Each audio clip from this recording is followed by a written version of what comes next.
Vivimos en un mundo en constante cambio que usted merece entender, porque es imposible interpretar la realidad que vivimos sin conocer cada uno de sus colores. Porque muchos son los tonos de la actualidad. Presentamos Matices. Una producción de Noticias Monumental.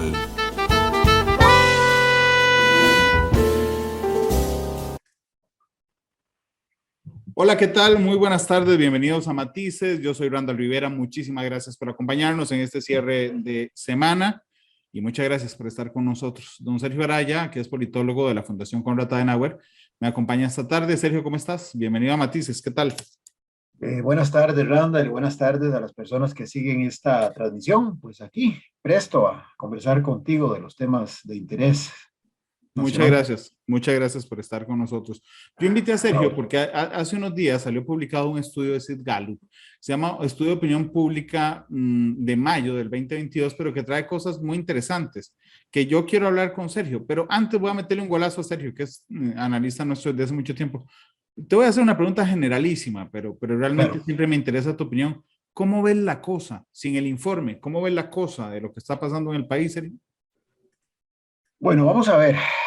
Son pocos los días, en realidad. Han transcurrido un poco más de 30 días desde que se juramentó don Rodrigo Chávez y, digamos, poco más de un mes desde que la nueva Asamblea Legislativa tomó posesión del cargo. Ha habido muchísimos temas, hay muchísimos problemas sin resolver que obviamente no se iban a solucionar en 30 días, pero digamos que lo que uno puede ir vislumbrando es el estilo, ¿verdad?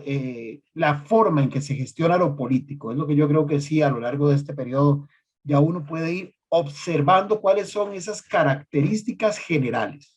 Me parece que, y además tiene uno la oportunidad, porque está muy fresquito en la memoria, de contrastarlo con la forma, el estilo, el liderazgo, si lo queremos ver así, del gobierno inmediatamente anterior. Y uno se da cuenta de que el presidente Chávez, por ejemplo, bueno, es un líder que tiende a centralizar todo, que tiende a ser el actor principal. Ya lo había señalado cuando estaba integrando el gabinete en alguna de las tantas conferencias de prensa que dio en el marco de esos nombramientos, de esos anuncios, que él no iba a permitir, usando símil futbolístico, que el portero se fuera constantemente y alegremente al ataque, descuidando su marco, o que el delantero se viniera a defender, obviando que su función primordial es atacar y tratar de meter goles. Entonces, como dando a entender que cada uno tenía que estar muy claro en para qué lo estaba designando y que el articulador de todos iba a ser él en su condición de presidente. Y creo que en estas semanas eso es lo que se ha visto, ¿verdad? Uno observa cómo el presidente es el que permanentemente interviene, habla de las distintas temáticas. Eso, digamos, como un primer rasgo.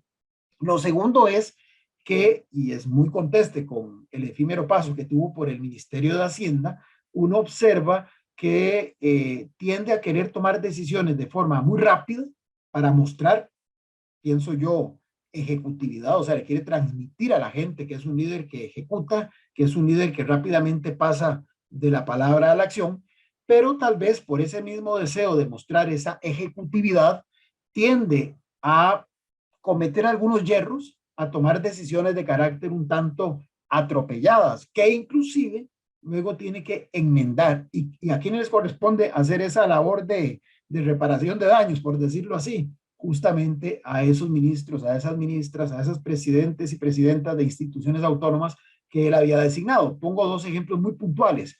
El caso de la ministra de Salud, ¿verdad? Cuando tuvo que literalmente, junto con la comisión de vacunación, ¿verdad? Que esta última le enmendó la plana al señor presidente y a la señora ministra de Salud. Y obviamente no se pudo hacer aquel primer decreto que se iba a emitir el 8 de mayo, luego se le cambió, se le dio ahí un viraje, un matiz, y entonces se habló de no sancionar a los empleados públicos que no quisieran someterse a las dosis que aún les faltaban de la vacunación, pero aquel plan original expresado en algún momento por el señor presidente de que pretendería que las vacunas contra la COVID no fueran obligatorias, eso simplemente no pudo concretarlo. Y luego, más recientemente, hace algunos días, el tema de las pruebas FARO, ¿verdad? Donde el señor presidente, en una actividad totalmente fuera de esta temática, inclusive en la región norte del país, si mi memoria no me traiciona, da unas declaraciones y dice, esta es una decisión tomada. No es que lo vamos a meditar, no es que lo vamos a analizar, no, es una decisión tomada que las pruebas FARO no van más. Bueno, posteriormente, un miembro del Consejo Superior del Consejo de Educación es el que sale a enmendar la plana y entonces le toca a la ministra de Educación decir que efectivamente hay un interés genuino del gobierno de derogar estas pruebas, de quitarlas, pero que hay que seguir el debido proceso, el proceso que está dado por la institucionalidad. Y entonces aquella firmeza, aquella contundencia con la que planteó que ya las pruebas no iban, tuvo que otra vez someterse a un matiz.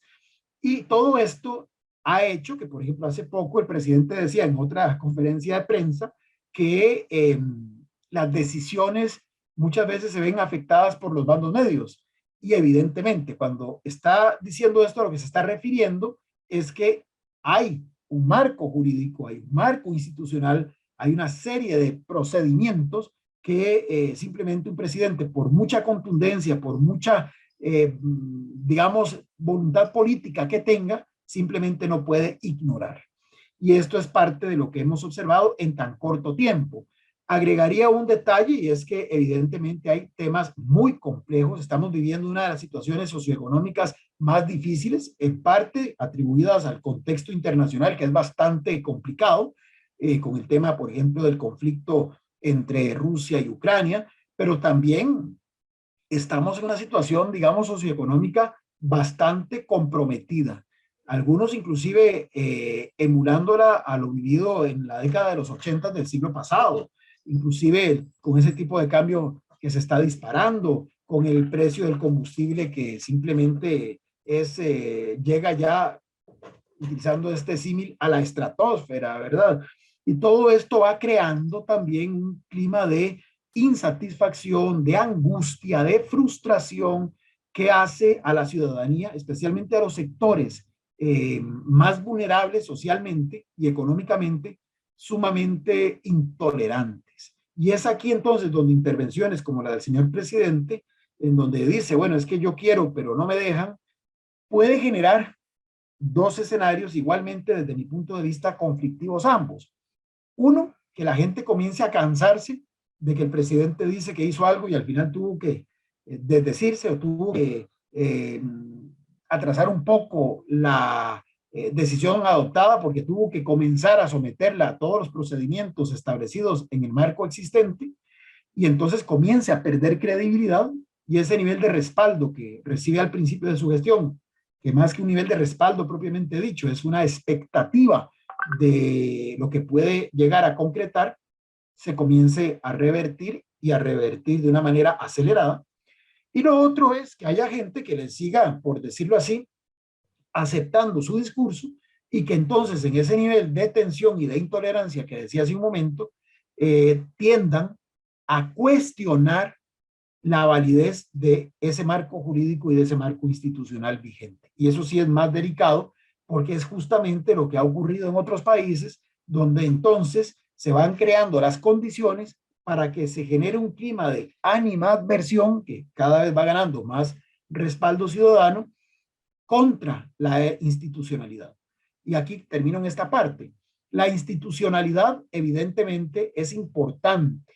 Sí, hay que corregir algunas cosas. Creo que diferentes políticos, diferentes actores económicos, actores sociales, académicos coinciden en que hay cosas que hay que corregir, porque a veces hay situaciones que han tornado el quehacer político y el quehacer público costarricense bastante complejo, casi que en algunos casos han tildado hasta de ingobernable, pero eso no significa que en aras de corregir eso, la solución sea desbaratar toda la institucionalidad existente, porque justamente esa institucionalidad es la que blinda el sistema, es la que contiene, la que impide excesos de un liderazgo transitorio que eventualmente con institucionalidades más débiles, como lo hemos observado en otros países, termina destrozando esa institucionalidad precaria, rehaciéndola a su gusto literalmente haciéndose un traje a la medida, y entonces lo que tenemos son regímenes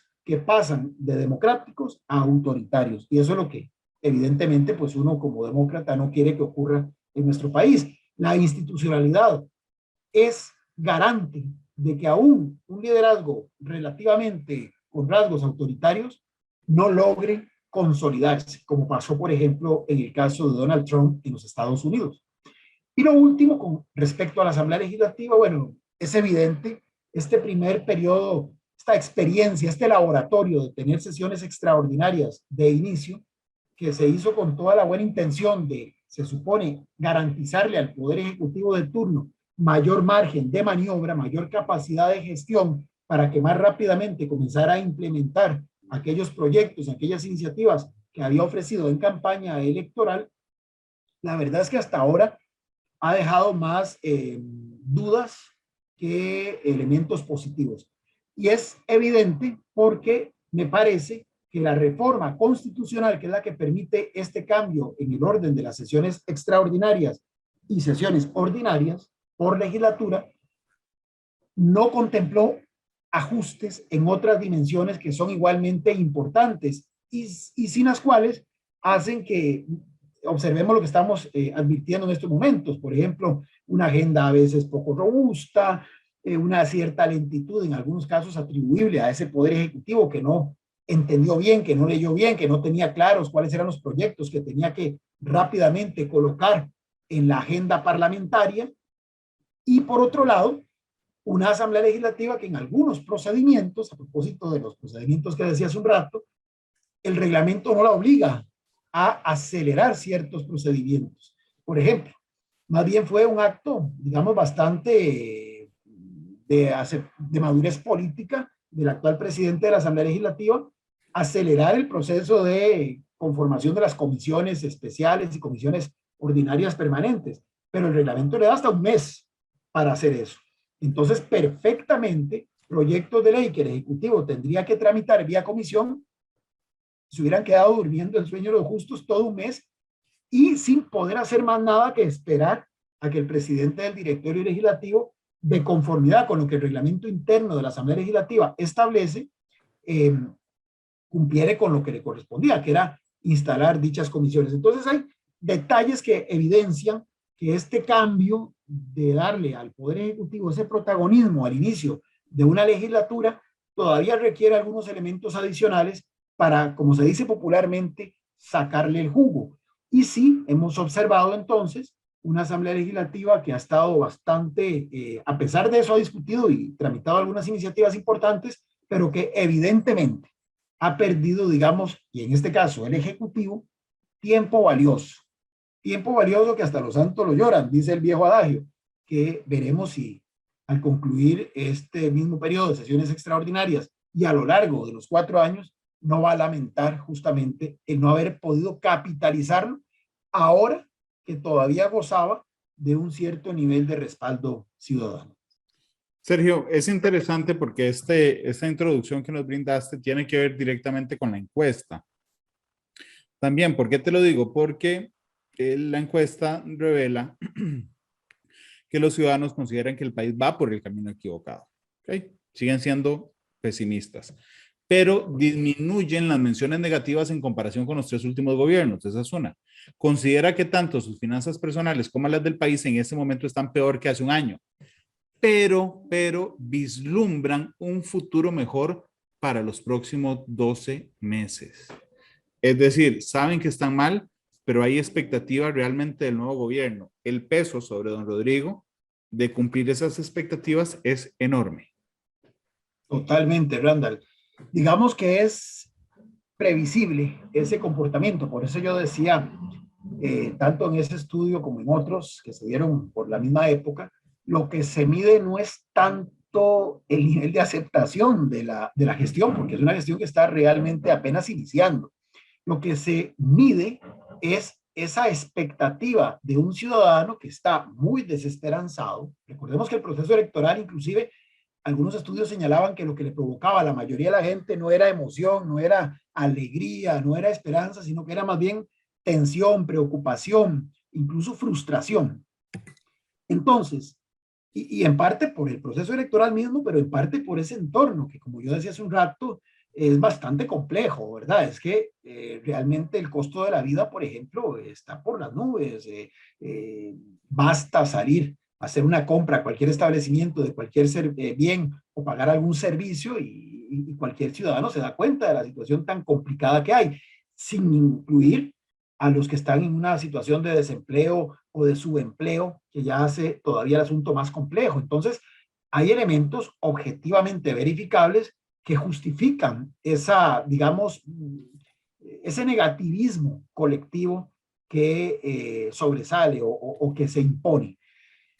Siempre hay segmentos pequeños que ven la cosa diferente porque además a ellos sí les está yendo bien, pero generalmente en estos momentos son una minoría. Entonces, sin embargo, el inicio de un gobierno, y vamos a ver, y los planteamientos que hace al inicio el presidente, tratan justamente de hacer conexión con ese sentimiento de búsqueda de esperanza que además es muy natural en el ser humano. No podemos vivir permanentemente en modo negativo porque simplemente sería insostenible. Hay entonces, con el inicio de la nueva administración y con esas primeras narrativas que el presidente plantea, cuando inclusive el 8 de mayo reafirma que va a combatir el costo de la vida, que va a procurar que, por ejemplo, la electricidad, que es uno de los servicios más caros y que encarecen diferentes actividades, va a tratar de regularlo.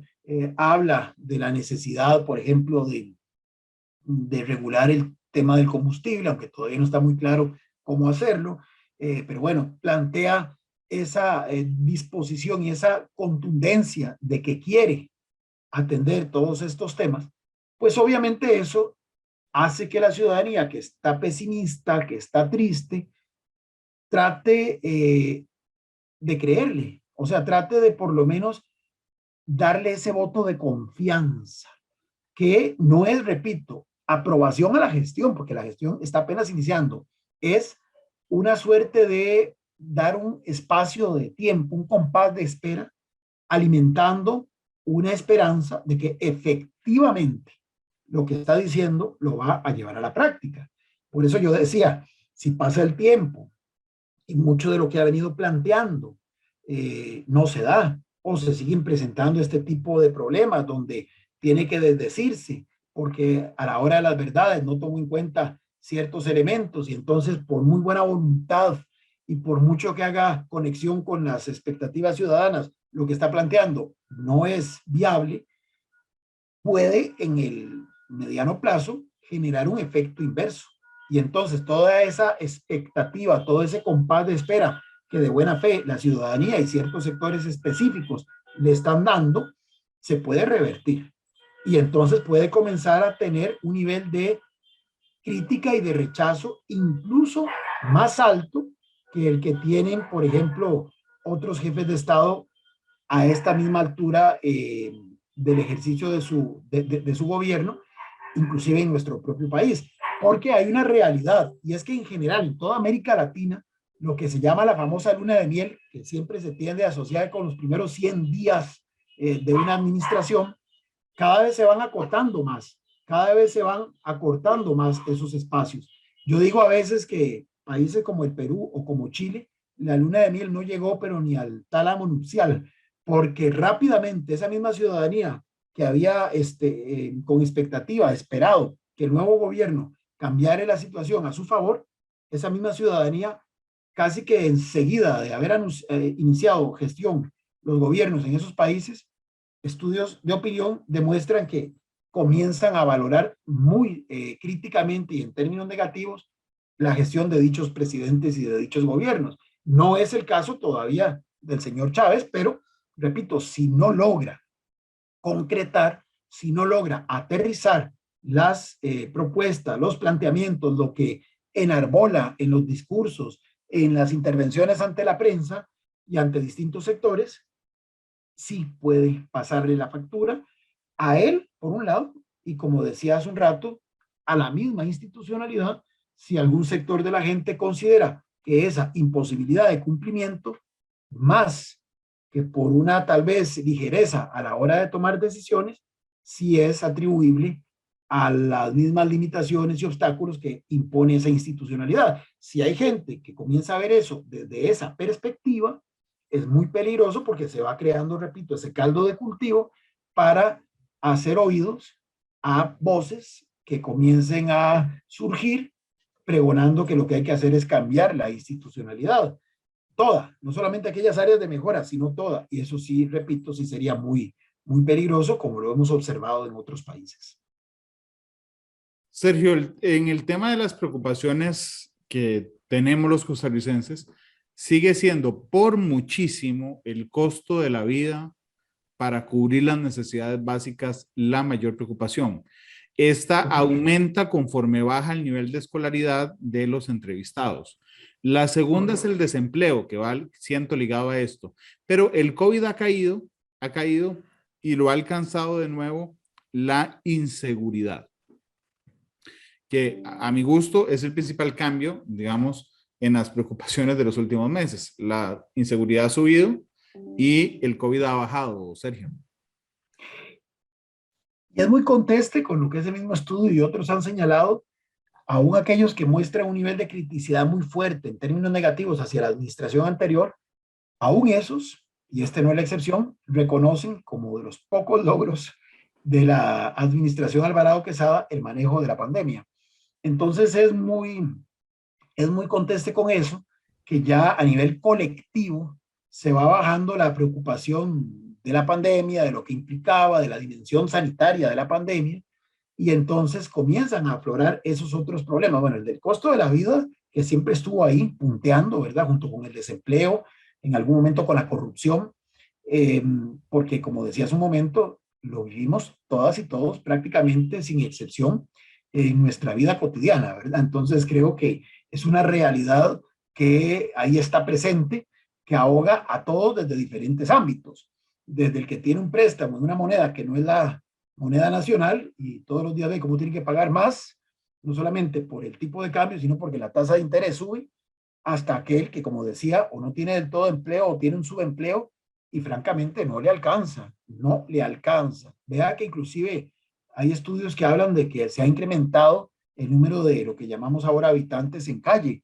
y no necesariamente atribuible a personas indigentes o a personas que están atrapadas en algún tipo de adicción, sino a personas que la misma situación económica los ha obligado a recurrir a semejante situación, a vivir en la calle.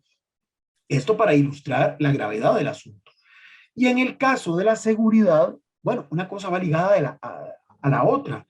La misma situación socioeconómica, ¿verdad? Tan estrujante, especialmente para esos niveles, para estas poblaciones que no tienen suficientes recursos desde el punto de vista técnico, educativo, para tratar de emprender o para tratar de buscar alguna alternativa que les permita sobrevivir. Bueno, sin que esto signifique una excusa, pero la realidad hace que se lancen, digamos, al mundo de lo delictivo, ya sea delincuencia común, ya sea delincuencia del crimen organizado, que es la más preocupante porque además es la que genera esa mayor sensación de inseguridad, porque vemos todos los días ajusticiamientos, vemos todos los días crímenes de diferente índole con un nivel de violencia bastante elevado, vemos personas que lamentablemente pierden la vida sin ser directamente actores involucrados en una, por ejemplo, lucha entre bandas, pero que tienen la infeliz circunstancia de que entran, digamos, en el fuego cruzado, y todo esto va provocando esa sensación de que cada vez hay menos seguridad en el país. Y retornamos entonces a unos niveles que se tenían, por ejemplo, del 2010 para atrás, que fue cuando justamente el tema de la seguridad, especialmente esta que tiene que ver con delincuencia o que tiene que ver con crimen organizado, fue uno de los ejes de campaña que enarboló la entonces candidata a la presidencia y que luego llegó a ser presidenta, doña Laura Chinchilla. Digamos que es muy congruente con este entorno tan complejo que veríamos describiendo a lo largo del programa y que evidentemente se va a palpar más en esos estratos de la sociedad más vulnerables, con menores niveles de poder adquisitivo, con menores niveles de educación y adicionalmente residentes de aquellas áreas urbano-marginales, tanto de la gran área metropolitana como de las provincias periféricas.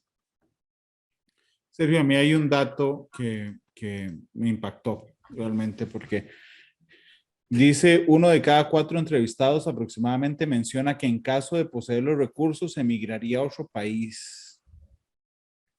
Digamos que yo lo habría visto esto normal en algunos países centroamericanos y que han sido expulsores de ciudadanos durante buena parte de su última historia. En Costa Rica no lo pensé así y ese dato, vieras que me pegó. ¿Qué piensas vos de él? Bueno, es un reflejo de cómo lamentablemente también hemos ido deteriorándonos, y esto no es una cuestión de, para ser muy justo, de 1 o 2 años o de una mala administración, no, es un problema estructural que se viene arrastrando ya de varias décadas. Esa precarización que ha ido experimentando la sociedad, algunos han señalado, algunos estudiosos, y esto sin afán de ofender, pero que Costa Rica se ha ido centroamericanizando, pero en ese sentido, de que se le ha ido, digamos, permeando de las mismas problemáticas que justamente han aquejado a otros países de la región, especialmente al Triángulo Norte, que como bien señalas han sido de los más expulsores de personas que tienen que emigrar en condición irregular, especialmente. Inclusive, bueno, recordemos todavía caravanas y los famosos casos de personas que mandan inclusive a menores de edad a que tratan de cruzar, siempre buscando ese norte de los Estados Unidos de América. Bueno, el caso costarricense es un caso interesante porque sí han habido migrantes, pero jamás en la proporción que se ha experimentado en estos otros países, y jamás se había visto, vamos a ver, como una válvula de escape. Es decir, el que se ha ido es porque genuinamente ha querido hacer vida en otra parte, y tenemos muchos costarricenses, especialmente de estratos superiores con un buen nivel educativo, bilingües o trilingües, que hoy están descollando en sus diferentes ámbitos y en sus diferentes actividades, inclusive no solo en los Estados Unidos, sino más allá del Atlántico o en el Cono Sur. Pero ese es otro tipo de migrante, ¿verdad? Y generalmente han sido siempre una minoría. El tema aquí es que la encuesta lo que habla es de ese migrante que considera esto como la alternativa ante una situación que es asfixiante. Y aquí entonces pongo el paralelismo con los migrantes en situación irregular, o que van a los Estados Unidos, o como en el caso de los nicaragüenses, vienen también a Costa Rica. Aquí vienen y viven una situación bastante precaria. Uno puede ir a los asentamientos que están, digamos, habitados especialmente por comunidades de migrantes en condición irregular de origen nicaragüense, y no es que están viviendo, digamos, en una situación donde la calidad de vida sea cualitativamente muy alta. Pero a pesar de eso, uno les pregunta, les consulta, y ellos consideran que prefieren estar aquí a seguir viviendo la situación de miseria extrema que viven en su país de origen. Bueno, el que ya haya personas en Costa Rica, no de ese segmento que dije que ya inclusive lo hace, que migra porque encuentra oportunidades laborales distintas, porque tiene mejores condiciones, porque pasa a formar parte de grupos de ejecutivos de empresas o investigadores en otras partes, o deportistas inclusive, el más emblemático por supuesto el señor Navas, o en su momento doña Shirley Cruz, pero evidentemente ese es otro perfil. Pero estos otros a los que este estudio hace alusión justamente retratan esa realidad de gente que siente que ya aquí las oportunidades se les cerraron. Por eso decía hace un momento, hay gente que está en situación de calle, es decir, gente que ya tuvo que optar por vivir en la calle. Pues obviamente, si existiera la posibilidad de emigrar a otro país, lo van a hacer a pesar de que el mismo estudio lo señala. La gente es consciente de que no son las mismas condiciones de 30 o 40 años atrás o 50 años atrás, ¿verdad? Porque además todo el mundo sigue las incidencias a través de los medios de comunicación y se dan cuenta de lo complicado que es, de los riesgos que esto implica, de cómo inclusive son presa de esa trata de blancas, de esa trata de personas, cómo los explotan, cómo lamentablemente algunos no logran llegar a su destino, o llegando a él rápidamente son devueltos a sus países de origen. Entonces, a pesar de que saben que no es que van a ir a un paraíso, su situación es tan angustiante, o por lo menos la perciben tan angustiante, que ven como una posibilidad razonable el tomar una decisión de estas. Y sí, concuerdo. Esto creo que es un dato muy revelador que nos demuestra esa precarización que como sociedad hemos venido experimentando, a pesar de que en otros ámbitos nos hemos desarrollado, hemos crecido y tenemos mucho que transmitirle al resto del mundo. Pero en ese tema social, en ese tema de cohesión social, creo que sí tenemos grandes desafíos, grandes deudas, y que indicadores como este nos los ponen directamente en la cara. Sergio, otro tema que me llamó mucho la atención es que aunque la mayoría de costarricenses, 3/4 partes, sigue pensando que la democracia es el sistema de gobierno favorito sobre cualquier otro, en las provincias como Guanacaste, Punta Arenas y Limón, es más la percepción de que un gobierno autoritario es mejor o que les da lo mismo cualquier régimen. Por Dios, lo que demuestra que la exclusión social, porque estas son las 3 provincias con mayor Correcto. desigualdad, genera una falta de fe y de confianza en la democracia.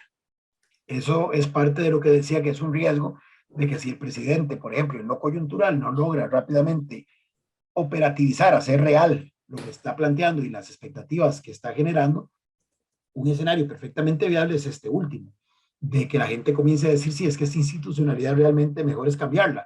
Porque, vamos a ver, ya lo vimos en los procesos electorales, particularmente en este 2022, la tasa de abstencionismo promedio creció por encima de la media histórica, pero adicionalmente en esas provincias, en algunos casos, alcanzó un nivel parecido al que se da en las elecciones locales, municipales, donde más bien 6 o 7 de cada 10 no fueron a las urnas. Eso es muy delicado. Y cuando usted le pregunta a la gente, especialmente en esas provincias, justamente la respuesta que dan es, ¿para qué? ¿Para qué voy a ir a votar? Si mi situación no va a cambiar en lo más mínimo. Si al final todo queda siempre allá en el Valle Central y aquí nos ofrecen y a la hora de las verdades no nos cumplen.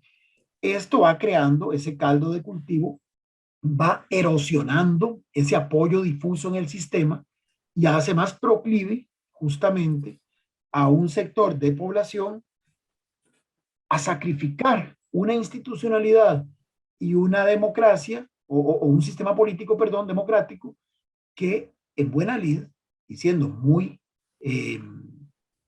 autocrítico, a su realidad inmediata no parece estarles impactando en nada. Claro, la solución va a resultar peor que lo que están cuestionando, como lo hemos observado en otros países, pero nadie escarmienta en cabeza ajena, como dicen, y honestamente esa población en este momento lo que menos tiene es cabeza para estar pensando en que irse por un sistema autoritario o no hacer nada para evitar que un sistema autoritario impere, va a traerles más problemas de los que el actual sistema les está generando.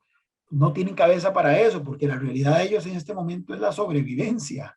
Entonces, y hay que ser muy franco, y el propio presidente Chávez lo dijo, y otros aspirantes a la presidencia lo han manifestado, y otros actores políticos lo han señalado, y académicos lo han venido planteando. Ciertamente la institucionalidad tiene una deuda con estos segmentos de la población, que en algunos casos otras organizaciones han venido a subsanar, aunque sea puntualmente, y por eso es que en algún momento, por ejemplo, partidos de corte evangélico que tenían una base sustentada justamente en la feligresía de esas denominaciones cristianas no católicas, neopentecostales en algunos casos, logró capitalizar político-electoralmente a esos grupos. Y no porque, vamos a ver, creyeran mucho tal vez en los candidatos de turno, sino porque había una suerte de lealtad, de gratitud hacia aquellos que en su momento les habían extendido la mano, especialmente en momentos de gran contracción económica, grandes necesidades sociales.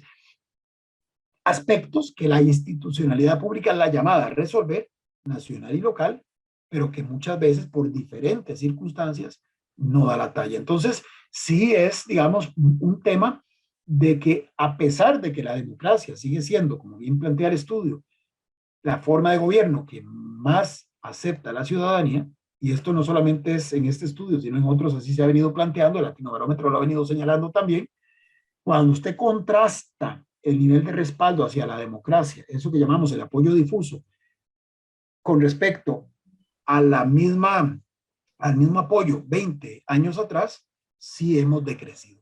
Es decir, a nivel latinoamericano seguimos estando dentro de los países en donde la democracia cuenta con el mayor nivel de respaldo. Pero si nos comparamos con nosotros mismos 20 años atrás, sí se va observando una tendencia al decrecimiento.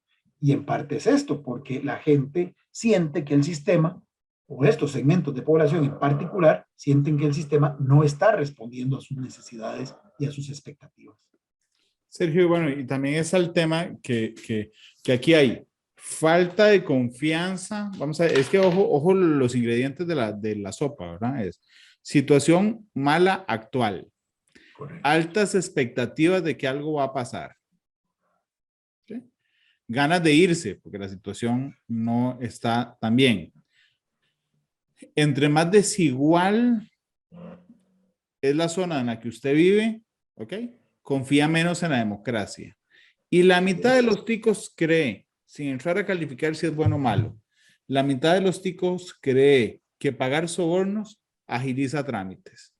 Es decir, disminuye la creencia en la democracia y aumenta, de alguna manera, o sea, digo, uno de cada dos ticos cree que es efectivo pagar sobornos, Sergio.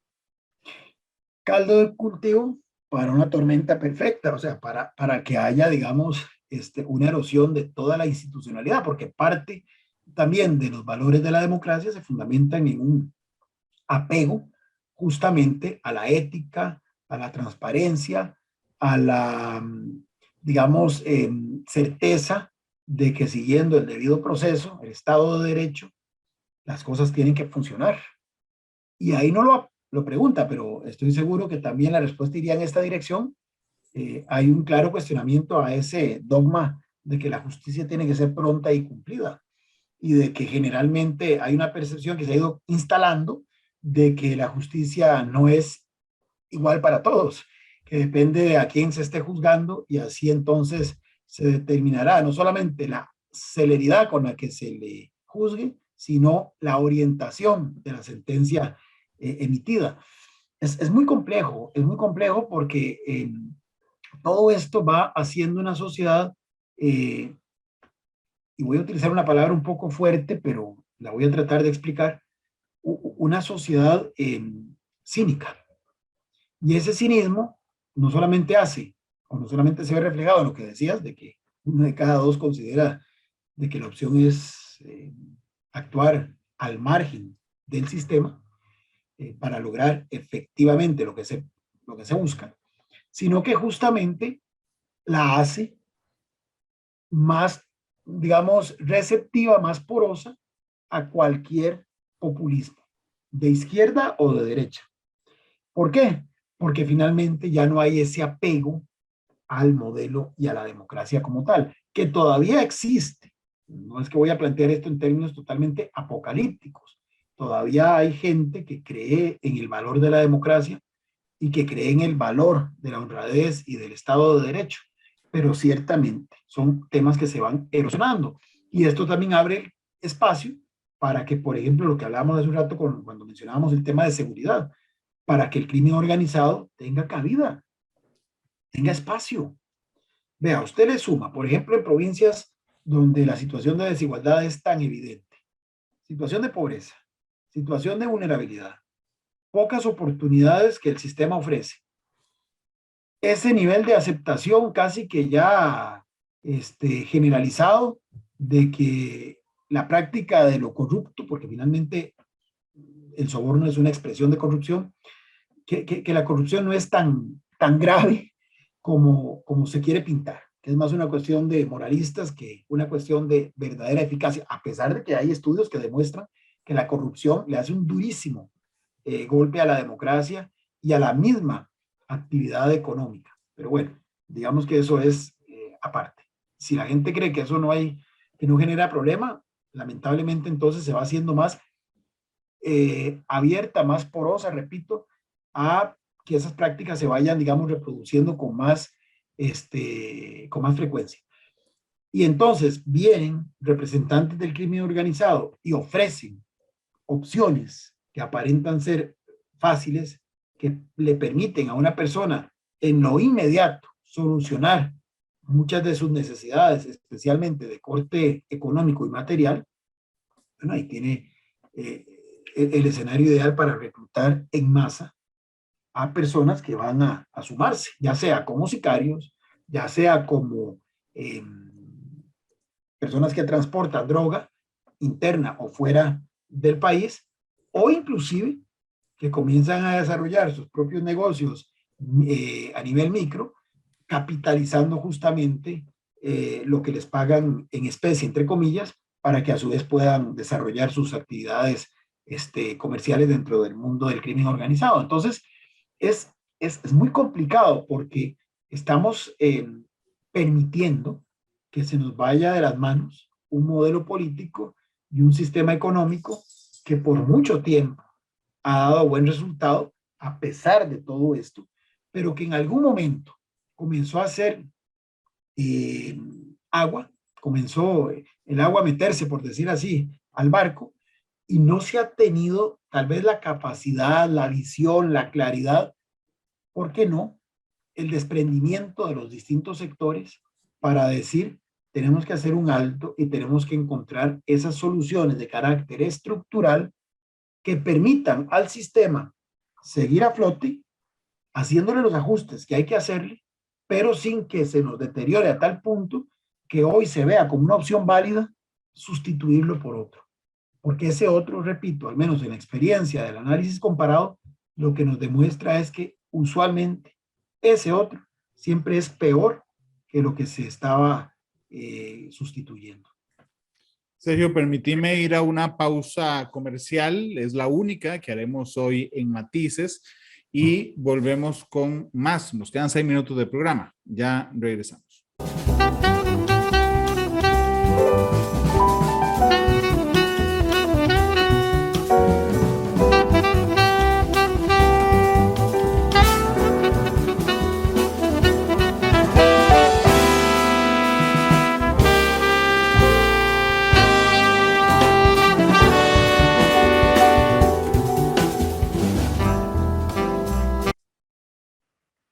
Regresamos a Matices. Sergio Araya nos acompaña hoy, es politólogo de la Fundación Konrad Adenauer. Sergio, en estos últimos minutos del programa, hay un tema respecto a los partidos políticos en este estudio de opinión de Sid Gallup, donde Liberación Nacional sigue ganando en preferencia partidaria con un 17%, el PUSC con un 5%, el PAC con un 2%, el Frente Amplio que ya alcanzó al PAC con un 2% y otros 6%.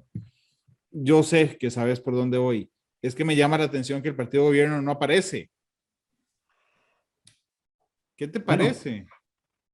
Oiga, tienen 2 meses de haber ganado las elecciones, menos. Sí, es que para la mayoría de la gente ni siquiera existe. Pero antes de eso, aclarar que en este estudio es concordante con otros, que el partido más grande sigue siendo de los que no tiene partido, ¿verdad? Eso aclarémoslo. Cerca de un 68%, creo, en este estudio así lo señala. Eso es muy importante porque las lealtades hacia esas expresiones de representación política siguen a la baja, ¿verdad? Eso sí es una constante de los últimos tiempos. Y esto lo que ha permitido es esto, que como no hay lealtades partidarias, cualquiera se monta en un partido que es un cascarón jurídico con un liderazgo propio o con la colaboración de alguien que tenga ese liderazgo, logra éxito. Y lo vimos ahora en esta elección. Creo que lo hemos dicho en otras oportunidades en este mismo programa. Aquí no es un cuestionamiento, es simplemente una descripción de algo real que pasó. Don Rodrigo ni siquiera era parte de este partido. Imagínate que Progreso Socialdemocrático fue fundado en mayo del 2020. O sea, cuando estaba tomando posesión don Rodrigo del gobierno, este partido no tenía ni siquiera los 2 años de haberse inscrito ante el Tribunal Supremo de Elecciones, porque creo que se inscribió como en la tercera semana de mayo del año 2020.